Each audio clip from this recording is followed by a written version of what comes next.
Alright, coming in at number 10 we have The Wolf. So like I said, you guys seem to like it when I share my own stories with you, so I'm sharing right now. If you ask me if I've ever seen a ghost, there are a few moments where I can identify feeling strange or watched, but there is a one time when I was around 5 or 6 years old that I feel like I actually really did see a ghost, and now, decades later, I can recall the moment with absolute clarity. So my sister and I used to watch a show called Gladiators on a Saturday night. My mum used to be a bit concerned as it was a wrestling style show and some of the characters were a bit scary, including a gladiator called Wolf. But it was on at 6 PM and we were allowed to watch it together so long as we got to bed before 8. One weekend we were staying at my nana's house. Now this was pretty normal, often my sister and I and my cousins would stay there. She had a big old farmhouse in the middle of nowhere and all of the kids had a room to sleep in. Now next to that room, connected by a door, was the so-called playroom that absolutely none of us children ever wanted to play in ever. I don't know why, we just hated it in there. It was a creepy room. Anyway, one night after watching Gladiators, my sister Julia and I were put to bed. Now we slept in twin beds with me closest to the window and Julia closest to the door. Now that night I woke up in the middle of the night in a massive panic. I looked around the room and saw a figure crouching by the door of the playroom. It was a black shadow with bright, wide yellow eyes, almost like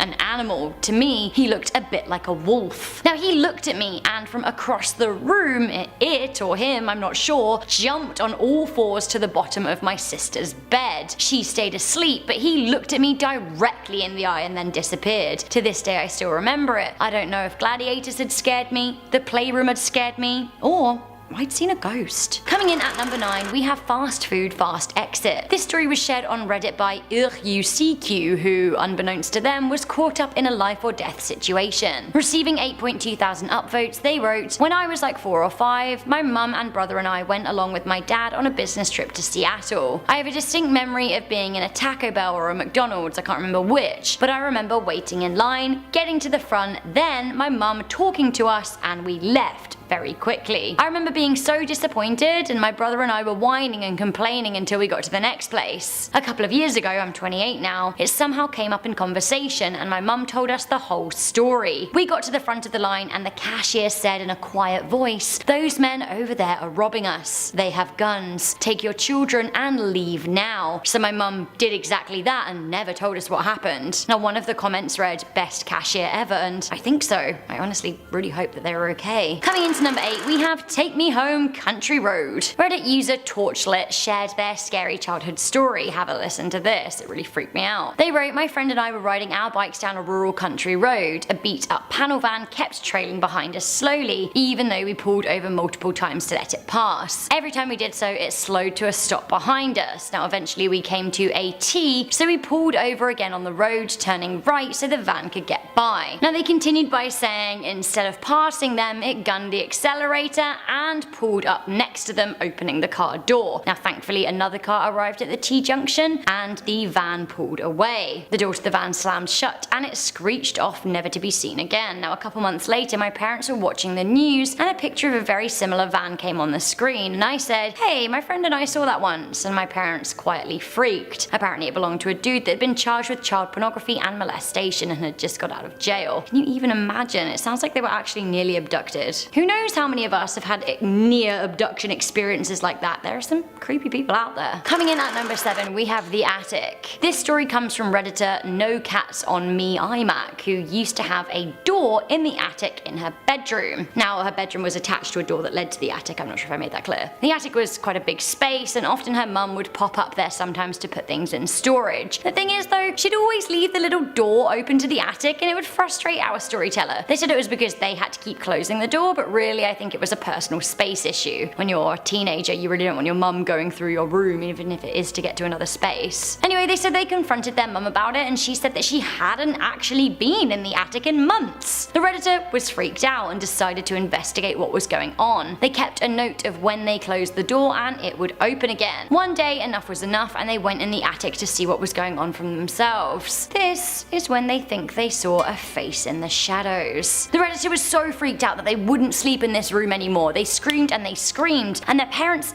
actually didn't find anything in the attic. Nonetheless, they swapped bedrooms with their brother. 6 months later, they moved out of the house to a bigger place in the area. Now, it turns out that their new physics teacher and wife bought the property. Years later, when the Redditor was a senior in school, the couple offered a tour of their home. It seems her teacher's wife also had issues with the attic door, and that their family dog would often run up to it and bark, and they'd bark, and it would bark. Dogs! I feel like they always know. Did this kid's parents have something to hide? At number 6, we have the Power Ranger. Redditor, I'm touching your toes, freaky, wrote an interesting and perhaps maybe incriminating story on Reddit. They said, when I was around 2 years old, I remember going to the house that we were building and walking through the construction. There was a little spot on the ground where it looked cool to place things, so I decided to put my toy Power Ranger there. Unfortunately, it got buried. Now every time I bring up walking through the construction site, she says that the house was never under construction when we bought it. We ripped out the cement in our garage around the place where I'd left my Power Ranger. It started to crack and we needed to replace it, and lo and behold, my Power Ranger was there. That is specifically the only thing I remember at that age. Obviously, you get very upset when you lose your favorite toy. Now, their parents still deny the fact that the house was under construction, which is really weird. How can we explain the Power Ranger? One response read, it sounds like your parents had a body buried and cemented under your garage, and to be honest, I basically agree. Coming into number 5, we have the Dead End Street. Bored Panda has some creepy little gems. They collated some stories from Twitter, and a Twitter user with the handle Phonetics tweeted out, back in the day, my younger brother used to tell us about his other grandparents. They lived in a blue house. After always telling him that he was making it up, he was adamant, and he told our mother that he could bring her there. So she entertained him. They went for a drive. The tweeter continues by saying, this 5-year-old little psycho gave her turn-by-turn directions for close to 45 minutes. We ended up 4 to 5 towns away in a dead-end street with an abandoned blue house at the end. Now the tweets got over 11,000 likes between them and thousands of retweets. The tweeter followed up by saying, I told my little brother, who's 35, that I told you all this story and he'd forgotten all about it, but he still remembers exactly where that blue house is. Sends chills up my spine. Is this another possible reincarnation story up next, or is it a conspiracy? Whatever's going on, it chilled me at number 4. We have The Other Mother. I'm Not Crazy Throwaway wrote on Reddit, when I was 4, my family got into a very bad car accident. My mum died. I only had a few memories from before the accident, but I do remember my mum. She had brown hair, she was short and a bit chubby. She had a very sweet, toothy smile. I remember her holding me in her lap in the rocking chair. I remember her singing to me. My mum today is a different woman, as in she's actually a different woman. She insists that she gave birth to me. My dad and both my older sisters have no memory of my first mum who died, but I do. All of my memories of my second mum begin after my first mum died. Here's how I know that I'm not crazy. My birth certificate lists my mum's name as Marie, and that's actually not my current mum's name, but she insists it was a clerical error at the hospital that they never bothered to correct. Suspicious. My cousin, who's 11 years older than me, once made an offhand remark about the accident and how different our family would be if it hadn't happened. I asked him what he meant and he said, you know, your mum, but then he wouldn't say anything anymore. Finally, they said whenever I bring it up, my family usually cracks a joke about me being crazy and then changes the subject, but one day I wouldn't let it go, and my sister said to me, sometimes you just need to accept the truth of your life as it is now. There is no truth in the past. I mean, hands up if you actually think that's pretty crazy, because to me, that's heavy. It sounds like there's some kind of weird conspiracy going on and I want to get to the bottom of it. So this is another story from me. Instead of it being my memory as a child, it's actually a memory that my mum has of me. Coming into number 3, we have the doll's heads. Guys, I hate to break it to you, but it turns out I'm a massive creep, and honestly, I'm not too surprised. I don't know if you are. My mum and dad decided to move house when I was really little. Not so little that I couldn't be in my room on my own, but so little that I don't actually really remember this. I suppose I was like 4 or so. So basically they were selling their house, as it was actually a little bit too small for a family of 4. To keep us kids out of the way and to stop us causing havoc when they had people looking around, my mum told my sister and I to go and play quietly in our rooms. Now I had a very active imagination as a child, so I was happy playing by myself. My sister, not so much. Anyway, when my mum came into my room to show the prospective buyer our house, it seems that I was sat in the middle of a circle made up from my Barbie dolls and teddies. Not so weird, right? Well, I had taken off all of the heads of the Barbie dolls and was cupping them gently in my hand. When they came into the room, I looked up at my mum and the visitor, and in silence I smiled sweetly, again with the heads in my hand. Suffice to say, that person didn't buy the house. Coming in at number 2, we have the Shadow Walker. This story comes from a guy called Robert and was posted on a chat forum about unexplained and creepy childhood memories, which sounds like it fits the bill for this video. Robert wrote, "When I was younger, around 5 years old, every night I would be playing in the dining room. I'd look out my left window, and out the front there would be a figure and something would draw me towards the window. The next thing I know, I was in my bed. The same figure would come to the opposite side of the house and be looking in my bedroom window. That would be that. It never happened at any other house, and I feel like I've always remembered it happening every single night in exactly the same way. I've always wondered what happened. I think what happened is I had a one-time nightmare that scared me so badly it tricked my brain into thinking it was reoccurring. Or possibly it was a reoccurring nightmare, but is that normal for a young kid? Maybe it was something else." So it does actually turn out that young children are more prone to reoccurring nightmares, and actually teenagers are too. It's something about the chemicals developing in their brains, so maybe this is why, but it sure does sound super creepy. Speaking of recurring nightmares, I've saved a really good one for you at number 1. It is bone chilling. We have the Balkan. So I told you a couple of my own stories about the wolf and the doll's heads earlier, but now I want to tell you a story from the one and only Danny Burke. Now I miss him telling excellent stories here on Most Amazing Top 10. He's the best creepy storyteller I know. So I thought, as the next best thing, I would tell you a scary story that he told me recently about a reoccurring nightmare that he's had since he was young, and it recently came back. So you might not know this about Danny, but sometimes he has trouble sleeping. Recently, he woke up in a cold sweat after he was visited by a familiar face in his dream. Now each dream is the same. He thinks he's awake and he senses a presence in his bedroom. The only thing he knows is that he has to keep his eyes shut and not look at whatever it is. He has to go under the covers and not come out. But in his dream, curiosity always gets the better of him, and he unfolds from the covers and he pokes his head out and he opens his eyes to see a decrepit old witch with long black hair, red eyes, white skin, and salt absolutely pouring out of her mouth. She then leans over to him and lets the salt pour into his face and eyes. He can't see anymore. Just as she's about to suck out his soul from a Dementor style kiss, he wakes up. Honestly, the salty witch story was so vivid when he told it to me and so scary. He actually turned it into a scary story on his and Jack Finch's channel Haha Oh No called The Balkan. You should go and find it because his storytelling is, well, you know, you remember. Coming into number 10, we have the playroom. So I shared a story in part 1 that I called The Wolf, and I mentioned that in my nana's house she had a playroom for us kids that we actually never wanted to play in. In the comments, a lot of you asked to hear more about it, so I decided, do you know what, I will tell you more. So my nana lived in a big old farmhouse in a place called Hadnam in the UK. The house actually used to be 2 homes, but her and my granddad bought the neighbour's home and knocked it through to make one big 5-bed house with lots of space and 2 living rooms. My grandparents only had 2 kids, my mum and my auntie, but they had quite a few grandchildren, so they decided to turn a room at the back of the house into a playroom. A whole room to play in. Honestly, how lucky is that? The only thing is though that honestly, none of us wanted to play there ever. The room felt colder than other rooms in the house, and I always had the feeling that someone was watching me in there. Maybe it was because it was the furthest away room in the house and we didn't want to be so far away from our nana, or maybe it's because the room was an old bedroom that nana's former neighbour, who never had any children of her own, died in. I honestly would absolutely love to know more about the house and the room today, but my nana doesn't live there anymore. But yeah, it was creepy.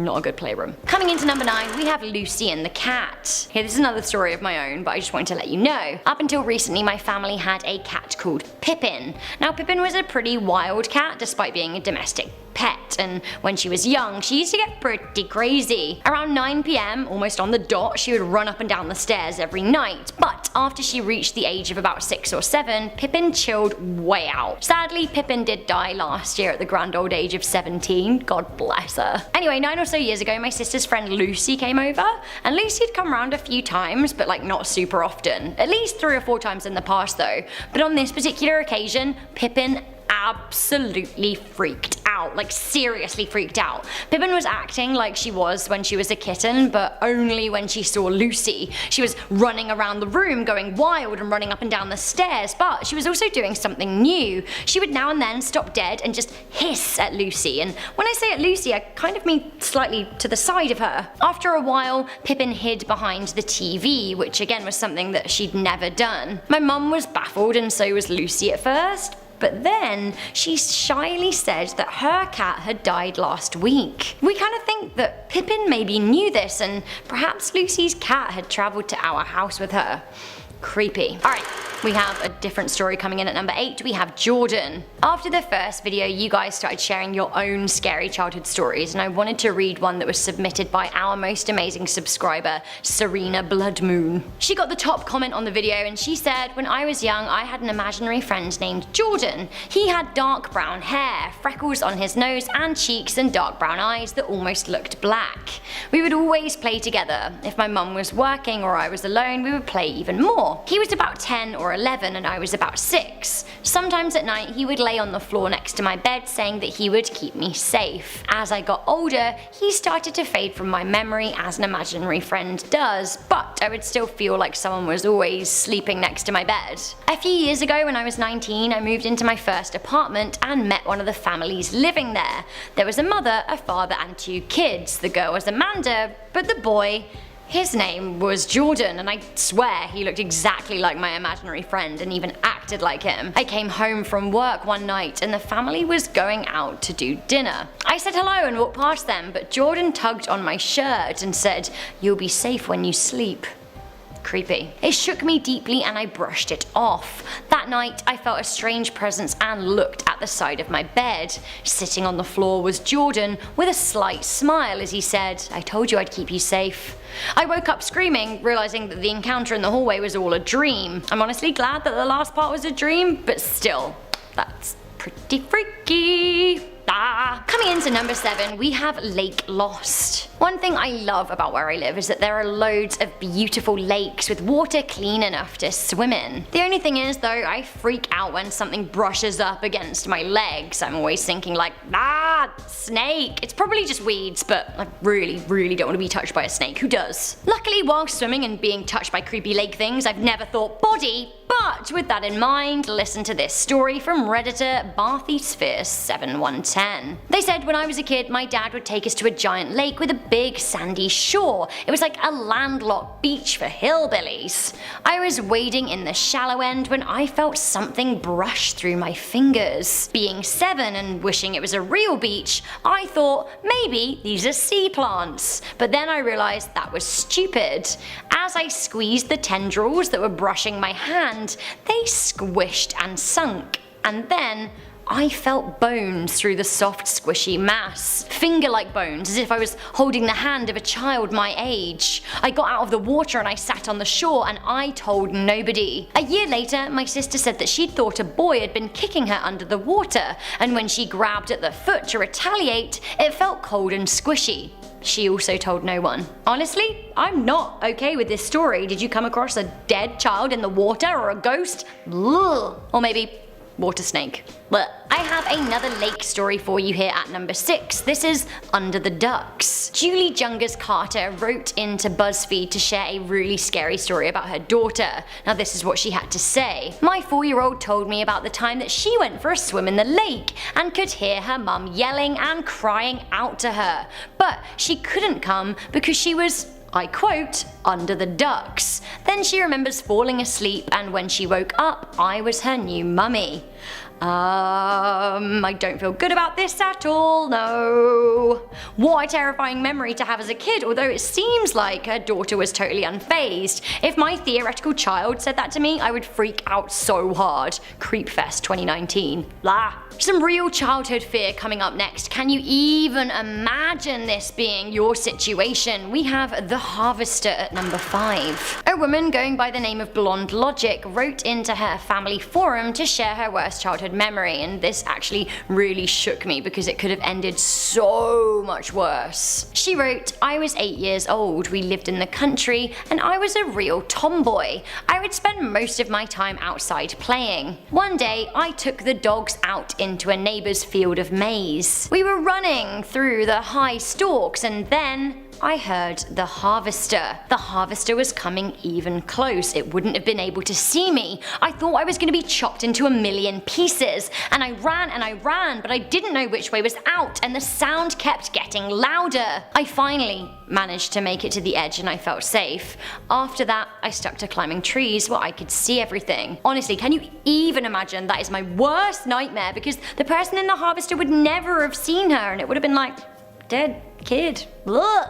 Honestly, heart racing, the sound coming closer, I could really imagine that one. Coming into number 4, we have Mr. Bones. Ultimo Rudo from Windsor, Ontario, basically our neighbours here at Most Amazing Studios, wrote in a thread about creepy moments from childhood in a forum on unexplainedmysteries.com. They wrote, honestly, a really scary story about Mr. Bones, a childhood friend. They said, in 1982 in kindergarten, I used to have an imaginary friend called Mr. Bones. He was a skeleton. For a while, things were good with us. I even attempted to draw him, but to no avail. One night I had a dream that I was coming up from the basement, and at the far end of the kitchen stood Mr. Bones. Only this time he didn't look as friendly as he made himself out to be. He rushed at me with his teeth chattering. He moved in a rhythmic, menacing way like the skeletons did in old Disney Halloween cartoons.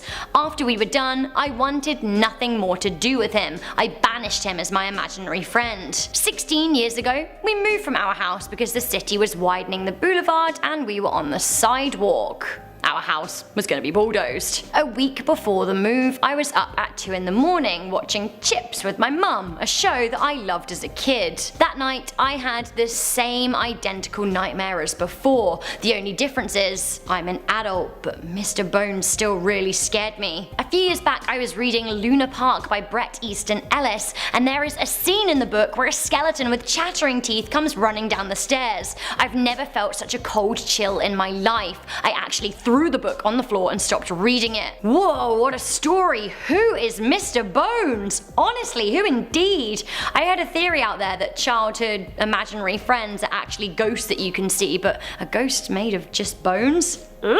No. Coming into number 3, we have the chair. Now this is the last of my own scary childhood memory stories for this list, but it's a good one. I guess a good one for you anyway, you don't have to live with it. Not luckily, neither do I anymore, but still, every time I go home to see my mum, I feel very uneasy about this chair that she still owns. Let me explain. So my mum has this dark wood carved chair that I just feel like is evil. I don't want to sound crazy, but every time I look at it, I'm like, that is an evil chair. I've never liked it. It just radiates a bad energy. So long as I remember, she's had it, and I've just never spent too much time around it because once again, it really fills me with like a cold dread. It's always been in places like the hallway for decoration though, so I've never really had to like be in a room with it for too long. Anyway, once upon a time a friend of mine came over when I was in my early teens, and he said that he also thought that the chair was weird before I even said anything. He said he had a strange sense that it was missing something, but he couldn't figure out what. He didn't like it though. A few years ago my mum was having some of her things valued, the chair being one of them, and she was told that the chair was from the 1800s, and funnily enough, it was part of a duo. It had a missing partner. The story's a little unfinished, but it just kind of freaks me out that the chair seems to have such an effect on so many people, and that my friend knew it was part of a pair before my mum even did. Coming into number 2, we have Brie. This kid's recurring nightmare has put me seriously way off cheese, which if you know me is basically unheard of, but ugh. You'll hear why, and basically the long and short of it is that sweet dreams are not made of brie. There was a thread in the Daily Mail about creepy kids, like all of the things that they remember and the creepy things they say. Anyway, a commenter wrote this about their 6-year-old daughter. Since the age of 3, Dee Dee always liked stroking people's faces. She likes stroking their cheeks because, quote, they feel like cheese, and she loves cheese. I hear ya. Since this age, she's always had a recurring nightmare about slicing off an old lady's cheek and eating it. Old ladies' cheeks feel and taste like brie, apparently. Right, so that's brie off the menu then. Nice one. Blech. Finally, coming into number 1, this has to be one of the scariest childhood memories ever, as it involves the kid's own past life murder. Finally, at number 1, we have the body. A case in Gaza made headlines in 2017, although the actual study came from an old Israeli doctor who had passed away in the early 2000s. It seems that he was working with a 3-year-old child who'd never been named in his notes. He had a large red birthmark on his head, and he said he remembered being struck with an axe in the same spot, although the kid's parents were like, "We've never hit him with an axe." The kid was convinced that he had lived before, and he knew where. Eventually, after he talked about it so much, the family just decided to take him to the village that he said he was from. It was an area on the Gaza Strip where a lot of people went missing due to the tensions. It seems when they were in the village, the little boy went straight up to a suspicious looking man and said, "I used to be your neighbour. We had a fight and you killed me with an axe. I know where you buried my body." Oh my god, can you even imagine a 3-year-old just going up to an adult and saying that? But then, he then led his family and villagers to the spot where he said he was buried. They started digging, and lo and behold, there were skeletons buried under stones. The body, well, it had an axe wound to the head. Alright, I'm coming in with a personal story at number 10 because I know you like it when I share, so this is all about sleep paralysis. So this story comes from when I was young, but it also reoccurred last when I was 20 years old, and it was just as horrifying as an adult. When I was between the ages of 7 and then around 12 or 13, I used to get sleep paralysis, which I don't know if you guys have ever had it, but it is truly, truly, truly awful. In Thai culture, I believe they think that it's some kind of like spook sitting on your chest trying to suffocate you, and I think that's pretty accurate. If anyone watching has had this too, I absolutely feel for you. Luckily mine did go away after I hit puberty, except for one morning at a festival, but we'll get there. I still remember the feeling I used to have when I was a child. I'd wake up and I just simply couldn't move. It was as simple as that. I just could not move. Often I'd be face down in my pillow and I'd feel like I couldn't breathe,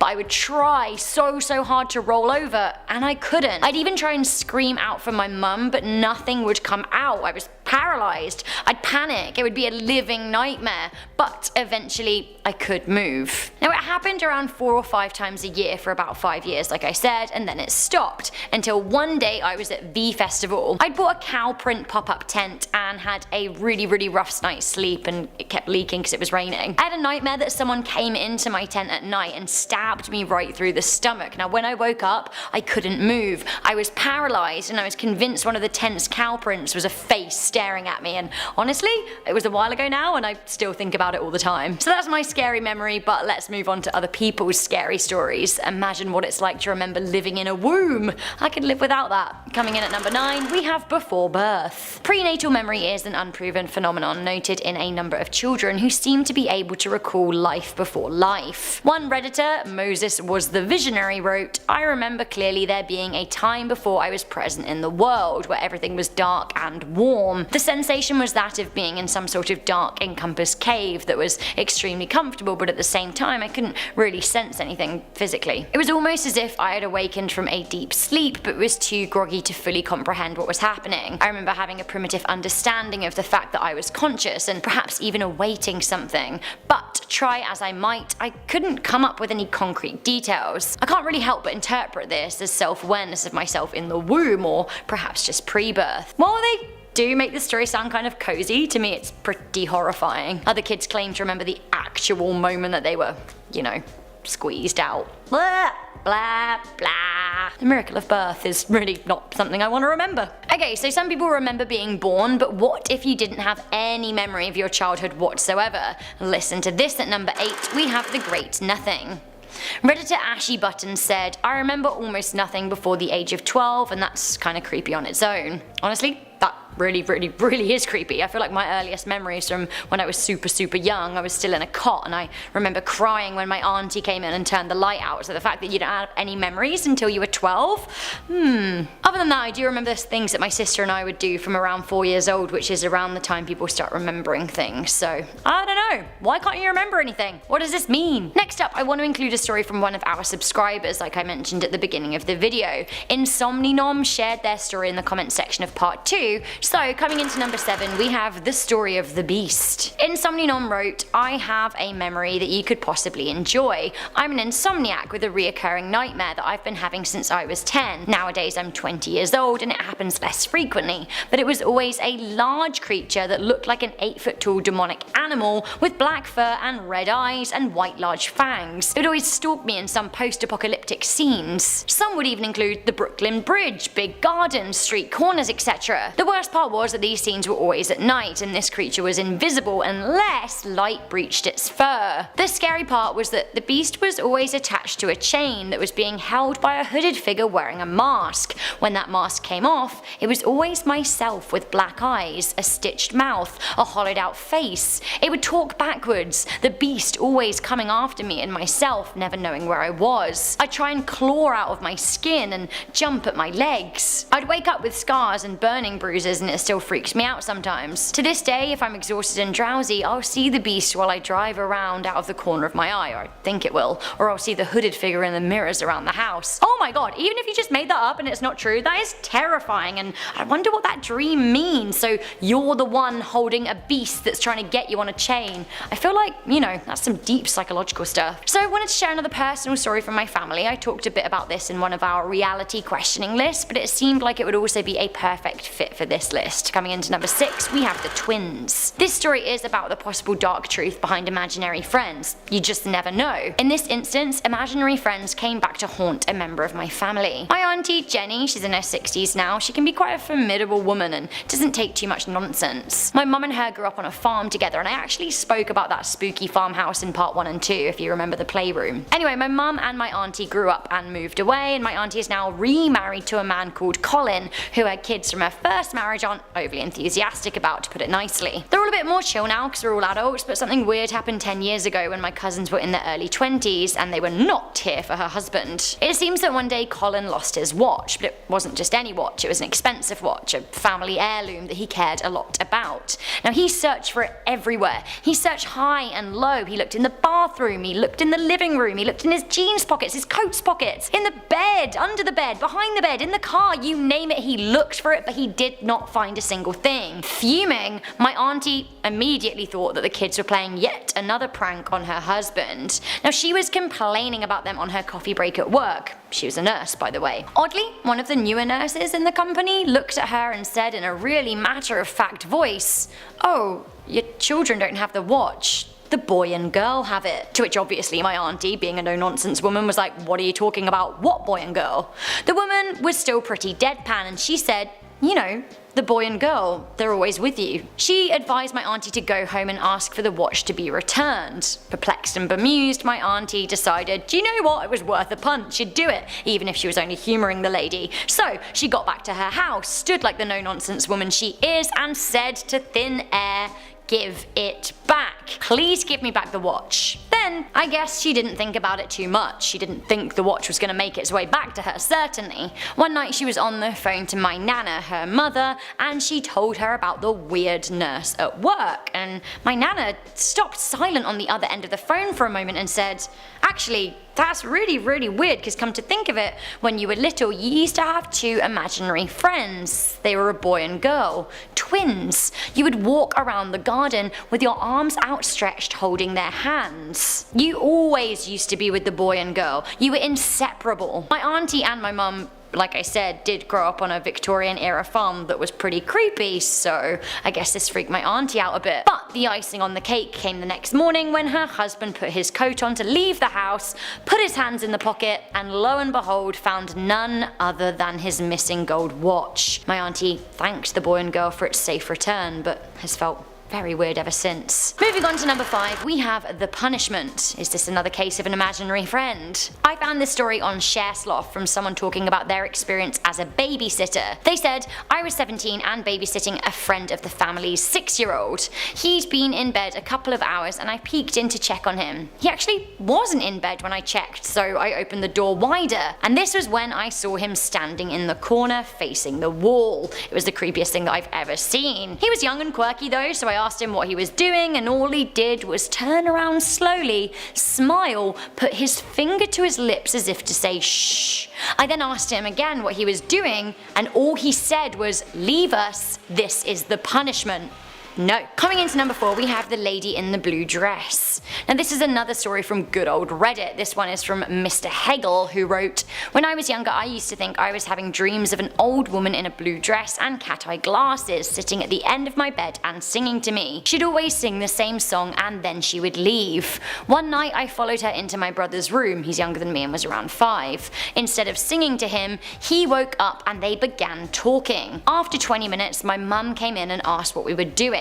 My brother said, 'I'm just talking to the lady in the blue dress.' My mother was freaked out. She made us go back to bed. I woke up still thinking it was all a dream, but the next day my mum told me what had happened and she didn't want me sneaking out of the bed in the middle of the night anymore to play with my brother. To this day, I believe that was real and that every night the old woman would sing to me. I get goosebumps just thinking about it." So anyway, she stopped singing to me soon after the incident with my brother, and my mum told me not to go out of bed at night. But people in my family still caught my brother speaking to nothing on numerous occasions. Some years later, an aunt came to stay from down south and refused to come into our house after seeing an old woman in cat glasses. She said she saw her standing in the upstairs window and staring. She came in asking who was upstairs and then freaked out when my mother told her that no one was there and let her search the house.